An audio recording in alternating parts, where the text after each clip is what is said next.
આપનું સ્વાગત છે। હું છું અક્ષય। બુલેટિનની શરૂઆત કરીશું બીઝેડ ગ્રુપના મહાઠગથી।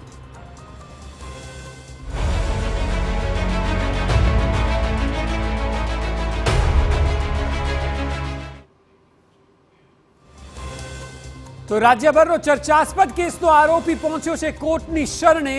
અનેક લોકોના કરોડોનું કરી નાખનાર બીઝેડ ગ્રુપનો સંચાલક કોર્ટની શરણે પહોંચ્યો। ભૂપેન્દ્રસિંહ ઝાલાએ ધરપકડથી બચવા પ્રિન્સિપલ સેશન્સ કોર્ટમાં આગોતરા જામીન અરજી કરી। 6 ડિસેમ્બરના રોજ ભૂપેન્દ્ર ઝાલાની આગોતરા જામીન અરજી પર સુનાવણી હાથ ધરાશે। હાલ જે સમાચાર મળી રહ્યા છે તે મુજબ ભૂપેન્દ્ર ઝાલાએ આગોતરા જામીન અરજી કરી છે। પ્રિન્સિપલ સેશન્સ કોર્ટમાં આ અરજી કરવામાં આવી છે। વધુ માહિતી આપી રહ્યા છે સંવાદદાતા રોનક વર્મા। રોનક, જણાવો, એક તો આટલા દિવસ બાદ તેના તરફથી કોઈ હલચલ જોવા મળી, અરજીમાં કઈ બાબતોનો ઉલ્લેખ કરાયો છે અને આગળની પ્રક્રિયા શું રહેશે? બિલકુલ થી અક્ષય, અત્યાર સુધી ભૂપેન્દ્રસિંહ ઝાલા જે કરોડોનું કૌભાંડ કરી ચૂકીને રાજ્યભરમાં ચર્ચાસ્પદ બન્યો છે। અનેક નેતાઓ સાથેના તેના ફોટો સામે આવીને જે વટ મારવાના કિસ્સામાં હવે એક નવો વલણ સામે આવ્યો છે। એક તરફ તેના ઉપર ધરપકડની તલવાર લટકી રહી છે, તે તમામ સ્થિતિઓ વચ્ચે હવે તેના દ્વારા ગ્રામ્ય સેશન્સ કોર્ટ એટલે કે પ્રિન્સિપલ સેશન્સ જજમાં આગોતરા જામીન છે તે કરવામાં આવી છે। ધરપકડથી બચવા માટે અરજી છે તે કરવામાં આવી છે।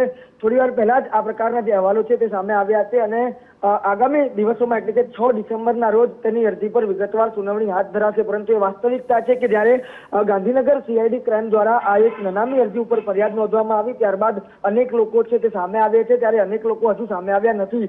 અંદાજો લગાવી શકાય છે કે 6000 કરોડથી વધારાનું આ કૌભાંડ છે અને આ કૌભાંડમાં અનેક લોકો ફસાયા છે। ન માત્ર સામાન્ય લોકો પરંતુ અનેક ક્રિકેટર્સ છે તે પણ આ પોન્જી સ્કીમની લાલચમાં ફસાયા હોવાની જે જાણકારી છે તે મળી રહી છે। પરંતુ આ તમામ બાબતોની વચ્ચે એક તરફ જે ધરપકડની તલવાર લટકી રહી છે તે તમામ બાબતોની વચ્ચે ધરપકડથી બચવા માટે ભૂપેન્દ્રસિંહ ઝાલા દ્વારા પ્રિન્સિપલ એન્ડ ડિસ્ટ્રિક્ટ સેશન્સ કોર્ટમાં આગોતરા જામીન અરજી છે તે મૂકી દેવામાં આવી છે।